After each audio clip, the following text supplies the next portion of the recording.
Hey everybody, I'm Kristofer Nowak and you're watching the Always Real Small Business Spotlight. I'm here today with Scott Barbeau, the founder and president of the UpBeat Music and Arts here in the Irving Park neighborhood, where they tell me that it's more than a music lesson. Amen. Hey Scott, how you doing? Good. Thanks for having us. Yeah, absolutely. On your website, you guys talk about how the benefits of learning music and art reach far beyond learning a new skill, and that you believe that the arts help build better people and better communities. Mm-hmm. Explain that a little bit. That's kind of why we exist. You're a musician, Mm-hmm. and for me, music is an amazing tool and something that kind of formed who I was. So I think that's what we try to bring. Is one of our taglines is more than a music lesson, Mm-hmm. and helping students reach their full potential in life through music. So that's kind of the angle that we come at it, is using music as our avenue to build relationships, of course make great musicians and meet the students wherever they are and inspire them and be inspired back, but build skills into their lives and know them as young people. Yeah, and more than just piano scales, right? Amen. Yeah. Cool. So tell me about UpBeat Music and Arts. Yeah. How did you guys get started, and what differentiates you guys from other music schools? Okay, we started in 2013, and we started with 5 students. We were at 4318 West Irving Park Road. That's where we shared a space with someone, but I've played piano since I was 6 years old, played professionally since I was 15, and I have a business background, but I've been a musician since I was, since I can remember, Mm-hmm. and taught piano for over 30 years now. But my goal, my dream was always to be part of a community center. Mm. And so when I looked to make a transition out of business, I couldn't find exactly what I was looking for, so I've come at it from an angle of, well, let's have a music center that is really a place for a community to come together and do more than music. And I think that's how it started. We grew tremendously the first 7 years before COVID, serving about 350 students. In 2019, we have summer camps, we have after-school music programs, we teach on piano, guitar, drums, bass, ukulele, we just added saxophone, voice, and rock band. So it started as mostly piano, I'm a piano player, and guitar. Mm-hmm. Okay, so it sounds like you guys have a lot of different sort of musical influences. I know when I was growing up, taking piano lessons as a kid, Mm-hmm. they wanted me to focus on the Bach and Beethoven, Uh-huh. which I said, okay, that's cool, but I want to learn the Beatles too. And my teacher, I remember, she told me, no, we only learn serious music here. Yeah, well, that's one approach. And for us, it's we have I guess a protocol and a curriculum that helps students have really strong technique, and often it's classical or it's reading music. Mm-hmm. But we always say, understand what your student is inspired about, why they come through the front door, and what gets them going. So if it's Beatles, or if it's today's music, or if it's bebop, Mm-hmm. whatever it is. Like a lot of students don't even have favorite bands now. So it's you ask them what their favorite band is, and there's not necessarily a radio that they go to and listen to bands. But we do start out with kind of more formal, playing your scales, reading music, and having a theory background. But we listen closely and really probe to understand like what gets them going musically and what would they enjoy. That's great. Now you guys are a nonprofit, Mm-hmm. right? So how does that nonprofit status sort of affect the mission of the program? Great question. A lot of people don't even know that we're a nonprofit. So we have our fee for service, so the people that come and they pay for their lessons, and then we have a component, and it's all mixed, Mm-hmm. meaning that if parents are paying for lessons, a portion of that really goes to help with our scholarship component, which helps under-resourced students participate in these programs. And that could be equipment, materials, supplies. It could be just lessons that they on a sliding scale, or full lessons that are at no cost. Mm-hmm. We have fundraisers 2 or 3 times a year where we raise money to strengthen our programs and to help the students that are under-resourced. So, and it goes to our mission of helping students reach their full potential in life through music, through our mentoring programs as well. We partner with like After School Matters, with CPS, and other organizations. Uh-huh. Right, and also, in your mission, one of the core elements is that you talk about a mission to provide all Chicago area youth with the opportunity to experience and be inspired through the arts. Mm-hmm. Last year, you guys gave out over 100 scholarships, Mm-hmm. is that right? Yeah, that's right. Yeah, I mean, that's amazing. Yeah, and it's from the generosity of our board. We have a board of directors of 11. You've been to our events, Mhm. Joe's or different places. We raised, I think it was $80,000 2 years ago to help do that. So it's the generosity of people that come alongside of us, and it's a special community. Yeah, about that, you've been in the Irving Park neighborhood. And you've had a couple different locations, and there's, COVID was a big reason for why you're at where you're at now. Mm-hmm. But you're still in that Irving Park neighborhood. Why the Irving Park neighborhood? And going forward, is that the plan is to stay here in this neighborhood?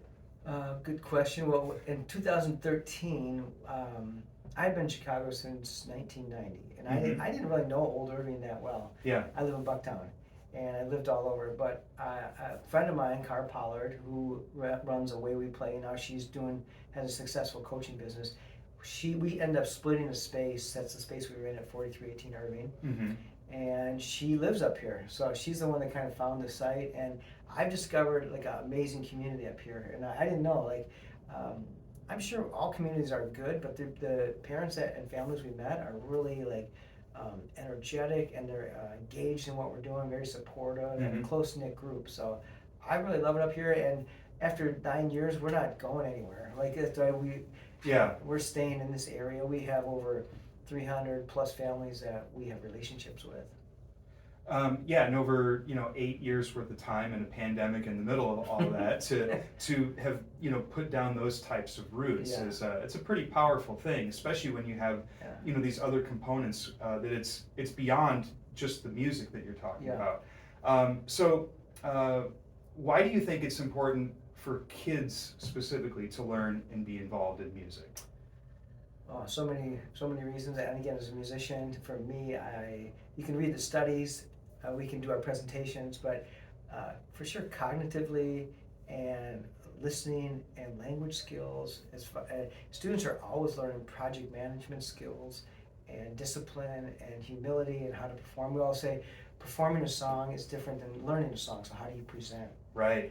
Yeah. And if you make a mistake, how do you react? And it builds self-esteem and confidence, not to mention the aspect of the relationships that they build. Mhm. And like some of my best friends are musicians. I see the same thing here. It's just an automatic place of connection and beauty for the students. So many levels that, it's sad what's happened with CPS and the music programs, and the amount of people that are taking on music instruments is really is an all-time low in the last 25 years. Right.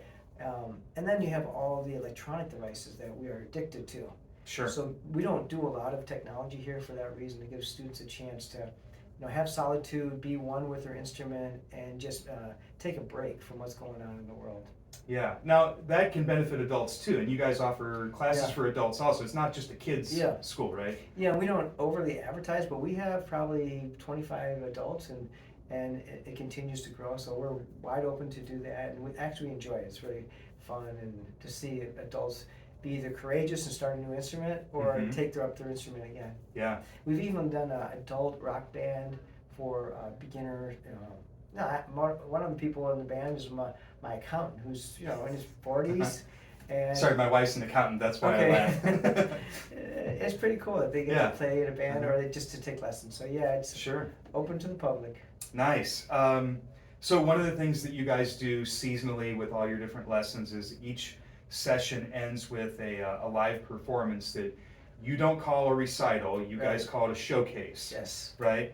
So explain the role and impact that those showcases have on the students, on the faculty, and the community as a whole. Yeah, it's we had our first one in December, and you were there. We did 6 of them Mm-hmm. across 5 days, but they're kind of the culmination of the quarter, and it gives students a chance to prepare and perform what they're working on. Mm-hmm. So it's kind of an ending point, but we always say these are just tools. Like every song you're learning is a tool. It's not about your performance, and that's not a period. Mm-hmm. That is just something that is helping us understand how you grow, and 90% of it is the preparation. Right. So it allows us to talk about, are you ready? How do you prepare? Which songs are you choosing? How do you present yourself to an audience using a microphone? And inviting their friends and family, and then getting up there and doing it. And you see this incredible, saw it in December, and it was, I cried. I cried too. It really was, to get Yeah. back and see the growth of these students, and you can just tell that they're proud and they're happy and their families were there, and it's just a way for us to be transparent about the growth that's going on with these students, and then share the beauty of music. Like some of these students have started when they were 6 or 7, and now they're in their teens, or they're starting to go off to college, and you can see that they're professional level. Right. And it really has nothing to do with whether or not they are professional or how their performance level is. It's about what their progress is, and the fact that they can gain self-esteem and confidence from that. It's cool to see. It is. It definitely is cool to see.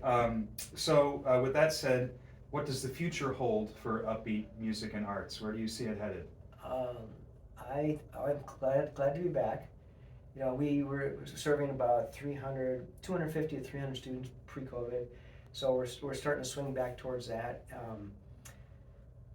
We're always looking to what we can add, and do well what we're doing right now, but also some of our outreach programs. Like we've done teen workshops previously every quarter that are about skill development, or we've done like community days for our students.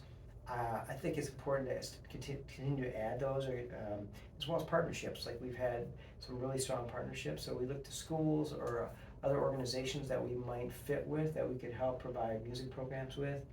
But we'll be in this area. I know that will be for sure, and we've just added 4 new teachers because we're growing again. But yeah, and I think I would add the public performances. Like a lot of the students that get to do like the rock band, they do festivals, or they get to play places like Shuba's or Joe's or House of Blues. And like, these are 12, 14-year-old kids that get to do that. It would be amazing. Absolutely. So to bring that back as well is important for us. Opportunities for the students to perform. Well, I'm definitely looking forward to all that. Scott, thanks for joining me today.